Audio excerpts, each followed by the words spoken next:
ꯇꯧꯖꯔꯤ Elite TV Plus na sandokjariba isay nomaigi oiba thoram Hello Elite TV haiba program asibu miteng tabiriba viewers pumnamakpu rabitana taramna okjari Elite TV Plus na sandokjariba Hello Elite TV haiba program asidi ahanba episode ta kana karamba film gi nungai raba isay sing khanbiraklibage habadu miyam puna miteng taminasi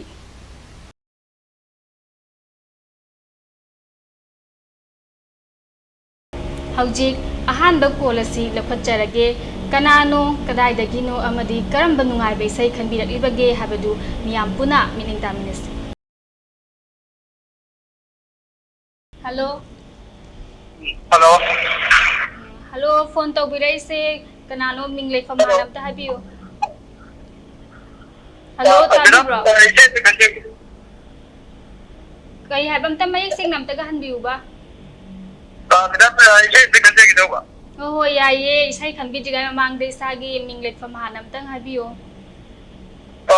ay giving Santos Wangkhaidagi Santos karamba nungaiba isay no Santos ang dabi ningise awal ko po ay film da Romi na kay kinayek story sa jamna music TV da kogi wakhal gi ano to kusedo ado da tagel Oh yam phajaba isay ma khanbirei ko ado haujigan Santos sibu yam na wakhal yam nungaibo isay nungaibam khanbirei sibo tum ay bunti ya ha wala dai kanda da kogi mayam so hina pam kan na da mai da yam thawai yau ja bai dai Punsigi ahan bo bidura ay yam pang da ba di ay yam haraw ko na tabi kan da Oh yam nungai je punsigi ahan ba ni habiba ni ko sigi sai khan ba da ay mana si ko ba da yau ja punsigi da ahan ni da Oh yam nungai je khoi jam lai pha ba ni ko hadi akhoi gi episode ahan ba episode ki ahan ba caller sida Santos ki ju ahan bi sai khan ba ore ko yam lai ba pha ba ni hajaninge Ado yaragadi Santos ahanba punsigin ahan bisay khanba numinina isay siyam phajana ngang thukbek tong mali ko ngangay taraga lerambado ngasi khanbirak panina Yaragadi ngasi ahan phangay chance pak phangponte hanchi phangingai se yaragadi ahanba phangba sidam tang ngang thukpira mo yengbiriba viewers sing asu Santos ki phajaba concept dagi nungai bisay sebda tahan simate amta adum da ai sei na kodi yam na hai dina de do mayam gi wena ai taket ni ta Okay sukai de mate mahubiro ne wakhal gi aurak phamoi dana meram ya da As kaino yam nungai ra kanda Oh yam nungai je Santos ekhoi thoromasibu phone tawbirtuna saruk yabirakpa matung da su dum call tawbiro ado isai se kana da dedicate tawbining ba mioi sing leragadi hapiyo ELITETV staff in loina na amadi program du yen bi ba mi kung kuni ma ka ni da ga Yam nungai jere Santos phone tawbirakpa an thagachari isai thajarak ba yarbo ya da ngai jere isai punna mileng tamina isai thajarak lagi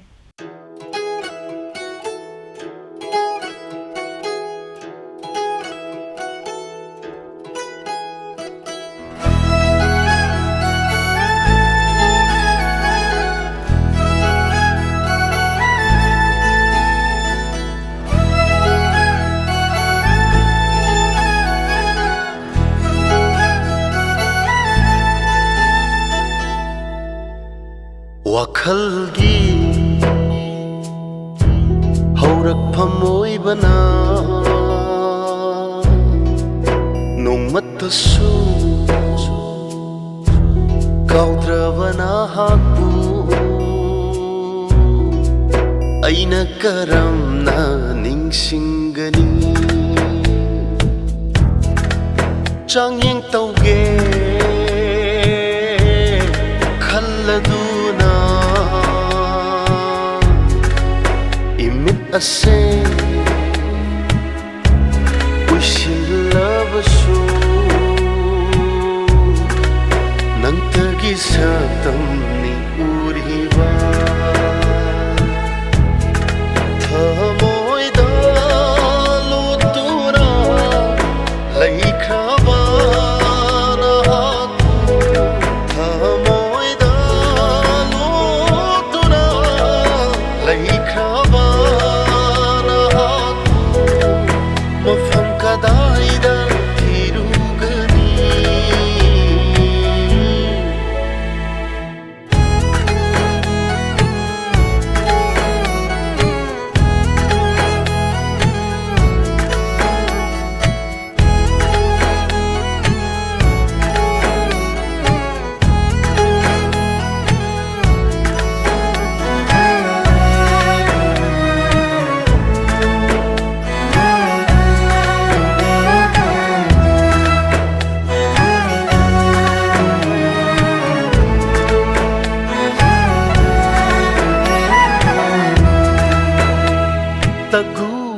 tanikla thawalata nong madol mabema thajani pukning warak tavilai chilna thamoi gi saktam sing yeklari tagu tanikla thawalata nong madol mabema thajani pukning warak tavilai chilna thamoi gi saktam sing yeklari khoirang naraba ahingse khamduna lephalage ngasiri inakta amuktang hamladuna ahingsigi bajara saktam sing mapung phan biraru nahakna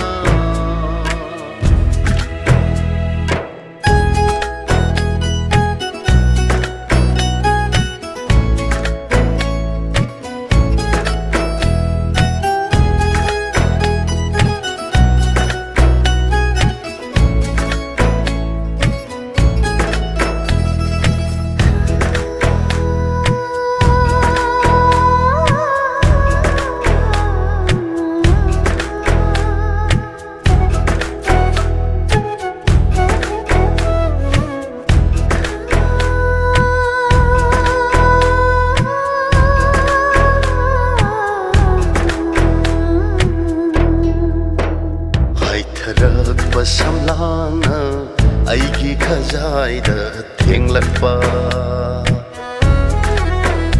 haitharak samlana aigi khajaida thenglakpa kokla roida banangi saktamgi machu sing aigi thamoida hanjin hanjin hanjin sankhare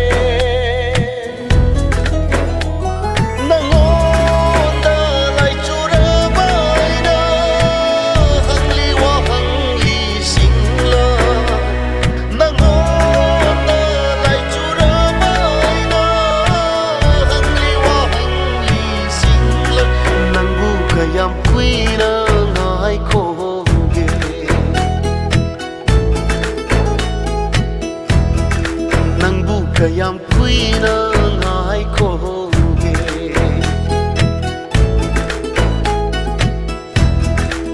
wakhalgi haurak phamoi bana nongmatasu kaudravana hatu aina karamna ningsingani changyeng tauge khalladuna imit ase usillabasu nangtagi saktam ni uriba nangtagi saktam ni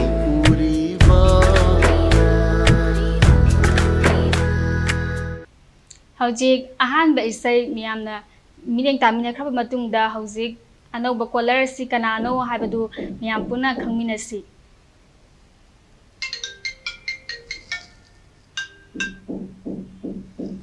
Hello. Oh mani kana obirabano mingle.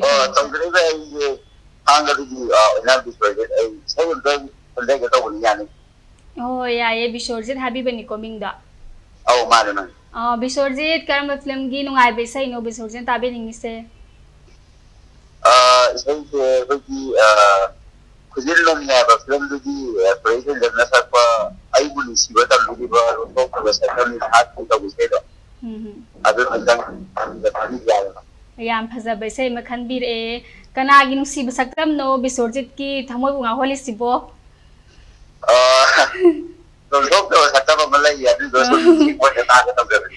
yam nuai jai ado isai isa yam khadana khanbir e aduna isai yam phajana sakpa hibirang odong male Bishorjit se khonjel su yam phajai ya gadi isai se mate am tangang biramune say nasi makiya nang gawin ay matang next ang to kaya pala lang nasi video ay look to di pwede ay magdala tayo kaisu kaidi lo tawrasu dum isagi khonjel ni dum kaisu kaidi dum chaktuk piro hadi matung da sigi chance mu phangni phangoi khangba nate are ngasagi lon thuk ta ba saktam duna su taba matam da nangi khonjel lagi ne hena taning ba hian doine singra masada gi taba budi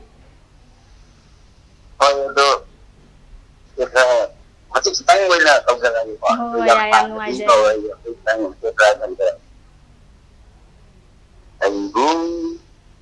nung simba tabliba lontok na sa kami na hati ay special sila ngam nuai je bisnuri ram phajana sakpire hari lok thungaga khon sira jibokta su am phajana sakpira sinadi loka thungamdradi kai oramani yengo ado hadi akona zu ado kainomta hangjaoge bisorji haujikan sibu thangga sibu kamai kamai tawbirige hauji matam sibu ngere rum khara du waba mungkin mai bai ni haji si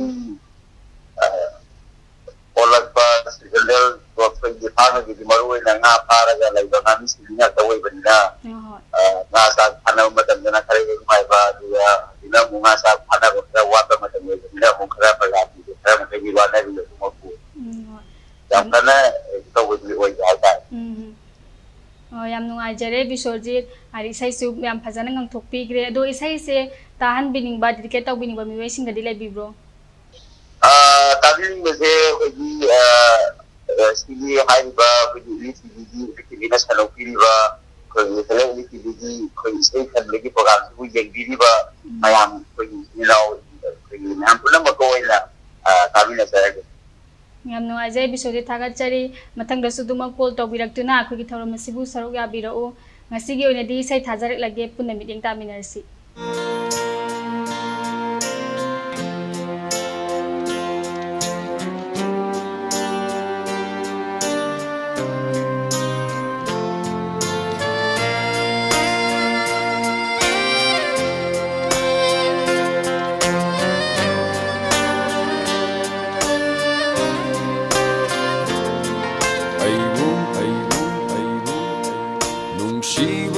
Tambiribo lontok drava saktamni nahaki nokriba minoktam kangau na hale aibu mafam kanga aibu nuksiba tambiriba lontok drava saktamni nahaki Nokriba minokdam kangau na hale aibu mafam kangdam ajikbu ahingsu loi kare thoklambu thajasu changkare ajikbu ahingsu loi kare Lambu tajasu changkare adu taduna lay haure na kung sida pambi nangi wahaishi pambi nangi wahaishi